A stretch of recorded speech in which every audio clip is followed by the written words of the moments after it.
The Gallery of Broken Promises. The woman behind the canvas. Welcome to Twisted Heartstrings. Don't forget to like and subscribe to the channel. Please let me know which city you're watching from, so I can see how far this story travels. My name is Elena Hartwell, and for 6 years, I believed I was living my dream. I worked as a senior art restorer at the prestigious Blackstone Gallery in Manhattan, spending my days breathing life back into forgotten masterpieces. My hands could detect the smallest crack in centuries-old paint, could mix pigments that matched the original artist's palette perfectly, could transform damaged paintings into museum-worthy treasures. But nobody knew my name. Every restoration I completed, every miracle I performed on canvas, was credited to someone else. To him. To Marcus Blackstone, the man I loved, the man I trusted, the man who promised me the world while quietly stealing my light. I met Marcus 7 years ago at an art auction in Soho. I was 26, fresh from my graduate program in art conservation, holding a glass of cheap wine and pretending I belonged among the wealthy collectors and established artists. Marcus was 34, charming, successful, and he looked at me like I was the most fascinating piece of art in the room. The beginning of everything. "You're not looking at the paintings," he said, appearing beside me with 2 glasses of expensive champagne. "You're analyzing them." I blushed, caught. Force of habit. "I study conservation techniques. Tell me what you see in that one." He pointed to a damaged Renaissance portrait that had just sold for $500,000. I couldn't help myself. Water damage in the lower left quadrant, probably from improper storage. The varnish is yellowing, obscuring the original colors. The frame is period appropriate, but the canvas has been relined, probably in the 1970s based on the adhesive technique. With proper restoration, that painting could be worth twice what they paid. Marcus stared at me with something like wonder. "You can see all that from here?" "It's what I do." He hired me the next week. 3 months later, we were dating. 6 months after that, I moved into his penthouse apartment overlooking Central Park. For the first time in my life, I felt valued, seen, loved. I was so naive. The invisible artist. The first restoration Marcus asked me to handle was a damaged Monet sketch. It took me 3 months of painstaking work, 14-hour days, endless research into Monet's technique and materials. When I finished, the sketch looked exactly as it had when Monet's own hands touched it in 1889. Marcus held a press conference to unveil the restoration. I stood in the back of the gallery, watching reporters photograph the painting, watching collectors congratulate Marcus on his brilliant restoration work, watching him accept praise for my labor with graceful humility. "It was a challenging project," he told a journalist from Art News magazine. "Understanding Monet's impressionist technique requires not just technical skill, but artistic intuition. You have to think like the artist, feel what they felt." I waited for him to mention me, to give even a small acknowledgement. He never did. That night, when I asked him about it, Marcus pulled me close and kissed my forehead. "Elena, darling, you're the talent behind the scenes. But galleries run on reputation, on names people trust. My name opens doors, brings in clients, commands the prices your work deserves. We're a team. I handle the business, you handle the art. That's how we build something great together." It made sense at the time.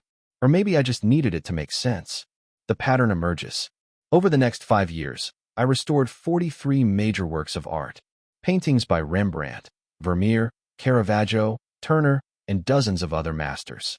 Each restoration was a piece of my soul poured onto canvas. Each one was credited to Marcus Blackstone. I told myself it didn't matter. We were building something together, weren't we? The gallery's reputation grew. Marcus became a sought-after expert, invited to lecture at museums, consulted on major acquisitions. The apartment got bigger. The car got faster. The vacations got more exotic. But I stayed in the basement studio, working with solvents and pigments and ancient techniques, invisible to everyone except Marcus. My friends from graduate school stopped calling after I missed too many lunches, too many gallery openings. "You're always working," they said.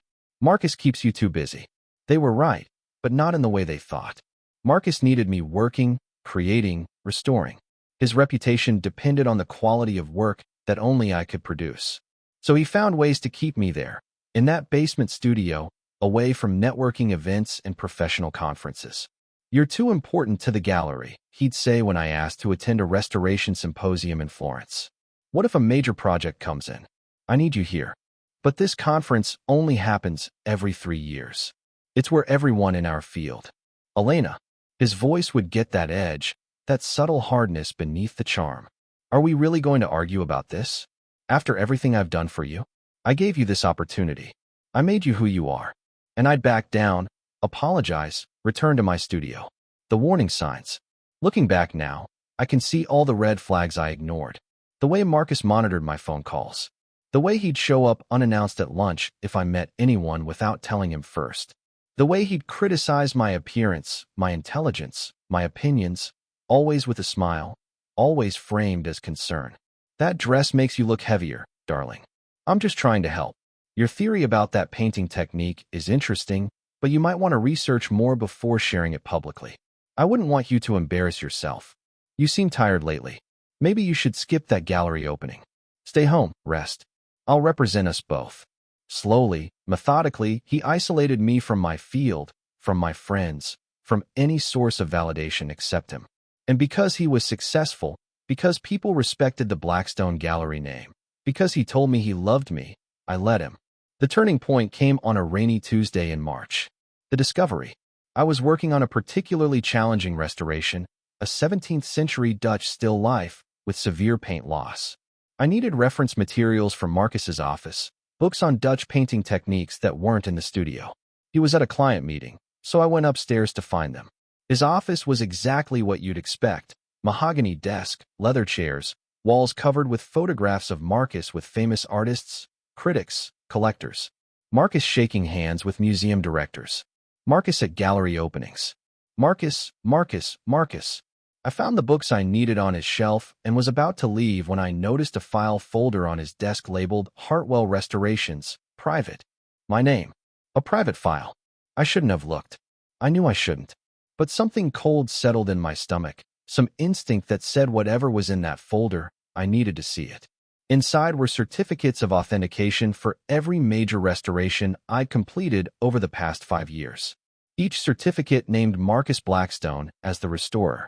Each one was notarized, official, legal proof that he had done work I performed. But that wasn't the worst part. The worst part was the correspondence with insurance companies, auction houses, and private collectors. Emails where Marcus detailed his restoration process, his artistic decisions, his breakthrough techniques. He'd even published 2 articles in prestigious art journals, describing restoration methods I'd developed, discoveries I'd made, all credited to himself. There was more, much more. Financial documents showing the premiums Marcus charged for his personal restoration work. Work I did. Money I never saw beyond my modest salary.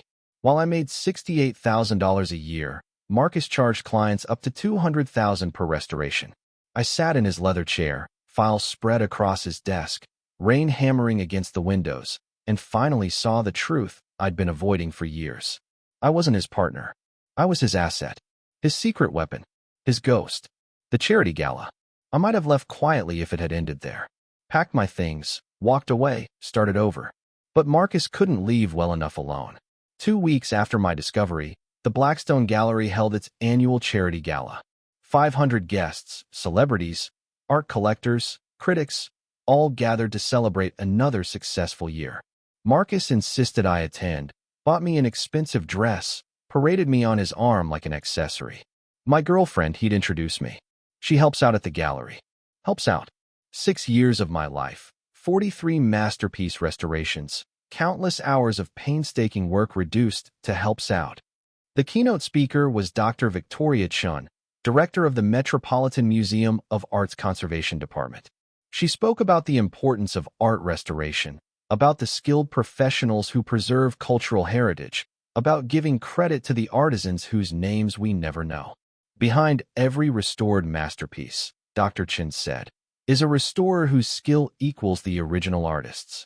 These professionals deserve recognition, deserve to have their names beside their work. The audience applauded. Marcus applauded. I sat there, champagne turning sour in my stomach. After the speech, Marcus was interviewed by a journalist from the New York Times. I stood beside him, silent, smiling. "Mr. Blackstone, The journalist asked. You've completed some extraordinary restorations. What's your secret? Passion, Marcus said smoothly. Understanding that restoration isn't just technical work. It's an art form in itself. You have to become one with the original artist's vision. The journalist turned to me. And what do you do at the gallery, miss? Hartwell, I supplied. Elena Hartwell. Elena assists with administrative tasks. Marcus interrupted, his hand tightening on my waist. She keeps the office running smoothly so I can focus on the art. Administrative tasks. Something inside me crystallized. Not anger, not yet. Something colder, harder, more permanent. The journalist smiled politely and turned back to Marcus, asking about his next major project. I stood there, invisible again, and made my decision. The silent goodbye. I didn't confront him that night. I smiled through the rest of the gala, laughed at his jokes, played the supportive girlfriend. We went home to the penthouse, and I let him think everything was fine. The next morning, while Marcus was at a breakfast meeting with potential investors, I began planning. I couldn't just leave. Walking away would change nothing.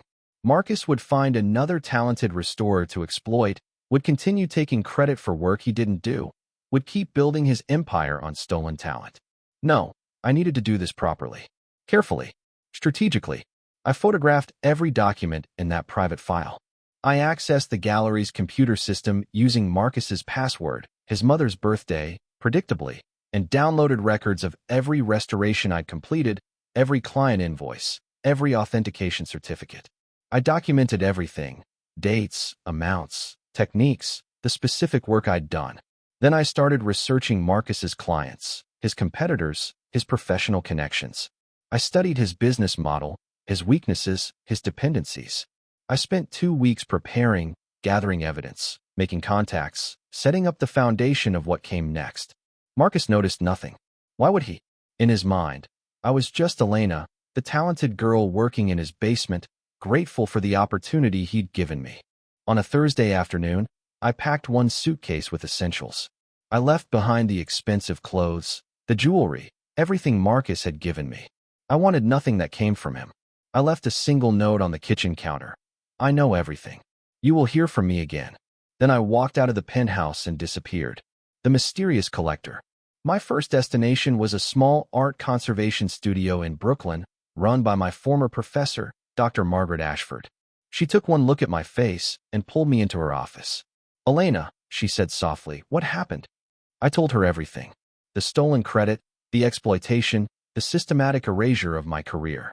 When I finished, Dr. Ashford didn't look surprised. I've seen this before, she said. More times than I care to admit. Talented young restorers exploited by gallery owners, private collectors, even museums. It's an old, ugly pattern. I want to expose him, I said. But I need to do it right. If I just take this to the media or the police, he'll spin it. He'll say I'm a disgruntled ex-girlfriend, that I'm lying that. You need leverage, Dr. Ashford finished. Evidence so clear, so public, that he can't deny it. She thought for a moment, then picked up her phone. I have someone you should meet. A collector, very private, very influential. He's been looking for a skilled restorer for a special project. More importantly, he has the resources and connections to help you. 2 days later, I met James Fitzgerald in a private viewing room at a discreet auction house. He was 41, with sharp gray eyes and the quiet confidence of someone who'd built success without needing to advertise it. Dr. Ashford speaks very highly of you, he said, studying me with unnerving intensity. She says you're one of the most talented restorers she's ever taught. She's generous. She's also not prone to exaggeration. He gestured to a canvas covered with a cloth. I recently acquired this at auction. It's attributed to Artemisia Gentileschi, but the attribution is disputed. If it's authentic and properly restored, it could be worth $20 million. If it's a forgery or damage beyond repair, it's worth nothing. He pulled back the cloth. The painting was beautiful and broken. A portrait of Judith beheading Holofernes, Gentileschi's signature dramatic style, but damaged by age, poor storage, and amateur restoration attempts. I could see where someone had tried to fix it with modern materials, making everything worse. Can you restore it? James asked. I studied the canvas for a long moment. Yes, but it will take 6 months, maybe more. And it will be expensive. Money isn't the issue. He looked at me directly. Dr. Ashford told me what happened with Marcus Blackstone. I know who you are, Elena Hartwell. I know what you can do because I've seen your work. That Monet sketch? The Vermeer? The Caravaggio? I was at those unveilings. I know Marcus Blackstone didn't restore those paintings. My heart stopped. How? Because I'm a collector and I pay attention. The techniques Marcus claimed to use didn't match the results. The timeline didn't make sense. The person he was 10 years ago couldn't have developed that level of skill so quickly. James smiled slightly. I've suspected for years that Blackstone had a ghost restorer. I just couldn't prove it. Until now. Until now. He paused. I'll hire you for this restoration. But I'm also going to help you take down Marcus Blackstone. Not for revenge, though I understand that's part of it. But because he's committing fraud, exploiting talented people, and damaging the integrity of our field. I looked at the damaged Gentileschi, at this woman warrior beheading a tyrant, and saw myself. Saw what I needed to become. What do you have in mind? I asked. James's smile was cold and precise. We're going to give Marcus exactly what he deserves. We're going to use the one thing he values most, his reputation, and destroy it piece by piece. But we'll need patience, strategy, and perfect execution. I have all three. Then let's begin. That conversation marked the end of Elena Hartwell, the invisible restorer, and the beginning of someone new. Someone stronger. Someone who wouldn't stay silent anymore. I rented a small apartment in Brooklyn under a different name. I set up a private studio. I began restoring the Gentileschi while James and I planned the systematic destruction of Marcus Blackstone's empire. It would take time. It would take precision. But for 6 years, Marcus had underestimated me, had dismissed me as just a talented girl he could control. He was about to learn how wrong he'd been. The game had begun, and this time, I was playing to win. Colors of deception. The transformation. Welcome back to Twisted Heartstrings. If you're enjoying this story, please hit that like button and subscribe. Let me know in the comments which city you're watching from. 3 months after I walked out of Marcus's penthouse, Elena Hartwell ceased to exist in the art world. In her place emerged Isabelle Laurent, a French-Canadian art consultant with an impeccable reputation and mysterious background. The transformation wasn't just a name change. I cut my long brown hair into a sleek platinum bob. I traded my modest clothing for tailored designer suits. I took voice coaching to add a subtle French accent to my speech. I created a complete digital footprint, website, social media, publications in European art journals under my new name. James helped with everything. He had connections I couldn't have imagined. Within weeks, Isabelle Laurent had consultation credits with galleries in Paris, Montreal, and London. All legitimate work, all documented, all building a reputation that had nothing to do with Marcus Blackstone. You're a natural at this, James observed one evening as we reviewed my new portfolio in his Upper East Side townhouse. The accent, the presence, the confidence. It's like you've become a different person.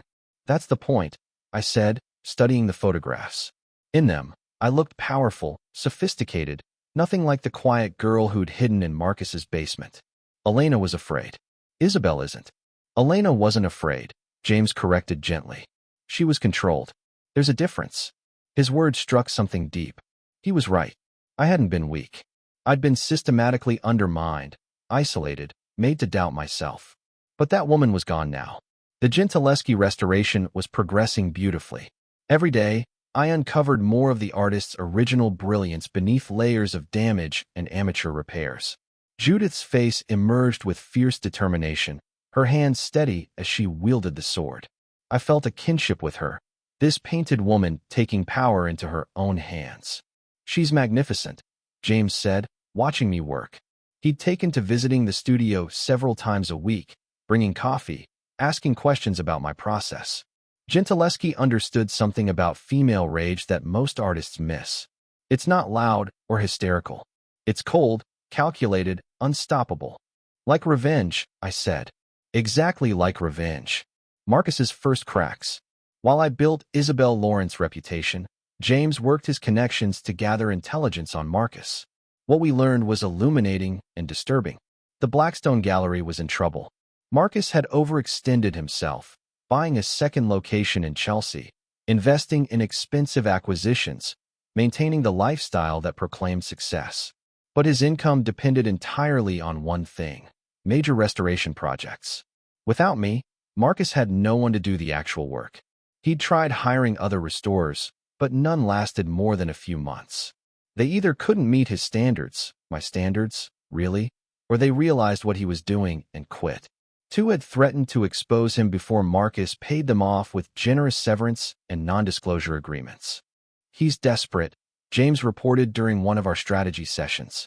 He's got 3 major projects lined up: a Titian, a Botticelli, and a Raphael sketch.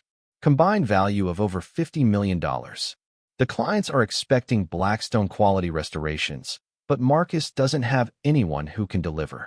Good, I said coldly. Let him struggle. But James shook his head.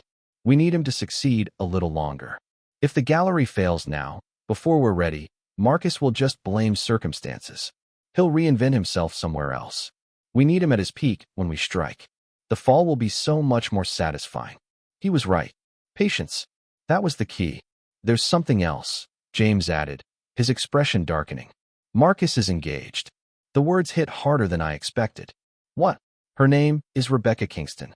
28, works in marketing, comes from old money. They announced it last week. He showed me his phone. There was Marcus on Instagram, arm around a beautiful blonde woman, both of them beaming at the camera. The caption read, "She said yes. Celebrating with my beautiful fiancé at our favorite restaurant." Our favorite restaurant. The place where Marcus had proposed to me 6 years ago with promises of partnership and equality. Promises he'd broken before the champagne went flat. Elena. James's voice was concerned. Are you okay? I'm fine. And surprisingly, I was. Looking at that photo, I felt nothing but contempt. She has no idea what she's getting into. Should we warn her? No. I thought about how I'd ignored warnings from my graduate school friends, how love and hope had made me blind. She won't believe us. She has to discover it herself. But I did wonder if Marcus was telling Rebecca she helped out at the gallery. If he was already erasing her, making her small, the way he'd done to me. The strategic introduction. 4 months after my disappearance, Isabelle Laurent made her New York debut. James hosted an exclusive exhibition at his private gallery, showcasing his newly restored Gentileschi. The invitation list was carefully curated: major collectors, museum directors, art critics, and gallery owners, including Marcus Blackstone. Are you sure about this? James asked the night before. Seeing him again, in person, I'm ready, I assured him. And I was. The woman Marcus had controlled was gone. Isabelle Laurent was confident, powerful, untouchable. The exhibition opening was on a Friday evening. I wore a black silk dress, elegant and expensive. My platinum hair was styled in soft waves. My makeup was dramatic, emphasizing features I'd always downplayed. When I looked in the mirror, I barely recognized myself. Marcus arrived fashionably late, Rebecca on his arm. She was lovely in a predictable way, blonde, thin, smiling the slightly strained smile of someone trying to impress her fiancé's professional contacts. Marcus wore his usual uniform of expensive suit and calculated charm. I watched from across the room as they entered, as Marcus immediately began working the crowd, shaking hands, laughing too loudly, performing success. Rebecca stayed close to his side, her smile never wavering. James appeared at my elbow. Ready? Absolutely. We approached together. James made the introduction with perfect timing, catching Marcus mid-conversation with a prominent collector. Marcus, have you met Isabelle Laurent? She's the consultant who restored the Gentileschi. Marcus turned, extending his hand with his trademark smile. Ms. Laurent, I've heard impressive things about your work. James, you've been keeping her a secret. I took his hand, met his eyes directly, and watched for recognition. There was none. He looked at me the way he looked at all attractive women at professional events, with mild interest and calculated charm. Mr. Blackstone, I said, my French accent perfect. Your gallery has quite the reputation. James tells me you specialize in restoration work. Among other things, Marcus said smoothly. Perhaps we could discuss a potential collaboration. I have several major projects that might benefit from your expertise. The irony was delicious. He was trying to recruit the very person whose work had built his reputation, and he had no idea. I'm quite selective about my partnerships, I replied coolly. But I'd be willing to tour your gallery. I've heard your restoration studio is quite impressive. My restoration studio. The basement where I'd spent 6 years creating his success. I'd be happy to show you personally, Marcus said, already seeing opportunity. Rebecca, darling, this is Isabel Laurent. She's one of the top restoration consultants in Europe. Rebecca extended a perfectly manicured hand. It's lovely to meet you. Marcus talks about restoration work constantly. He's so passionate about preserving artistic heritage. My restoration work. His passion. The lies flowed so easily. Passion is essential in this field, I agreed. Without it, you're just moving paint around. We talked for another few minutes. Marcus performing his usual routine, dropping names, exaggerating his accomplishments, painting himself as the brilliant restorer I'd made him appear to be. Rebecca watched him with adoring eyes, exactly as I once had.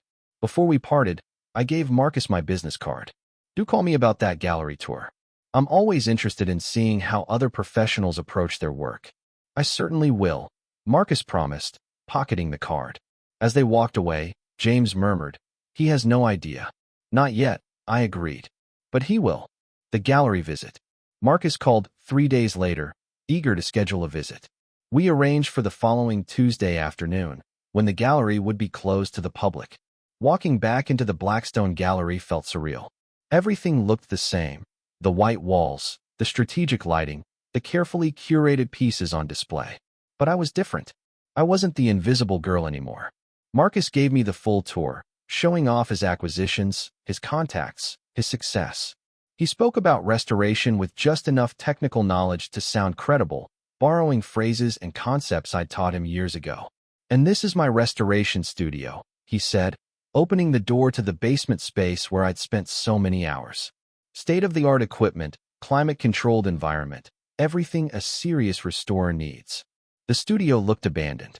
Dust covered the workbenches. My tools were gone, replaced with cheaper alternatives. No one was working on anything. It's very quiet, I observed. No current projects? A flicker of discomfort crossed Marcus's face.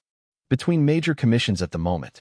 My lead restorer recently left for a position in London. I'm in the process of finding a replacement. His lead restorer. Not, Elena left me. Not, I lost the talent that made this gallery successful. Just a sanitized version that erased me completely. That must be challenging, I said sympathetically. Finding someone with the right skills, someone you can trust with important work. Extremely challenging, Marcus agreed, and I heard the desperation beneath his smooth tone. Which is why I wanted to meet you. Your work on the Gentileschi was extraordinary. The technical skill, the understanding of period techniques, the attention to detail. That's exactly what the Blackstone Gallery needs. You're offering me a position? A partnership, Marcus corrected, using the same word he'd used to seduce me years ago. Major projects, full access to our client base, generous compensation. You'd have complete creative control over the restoration work.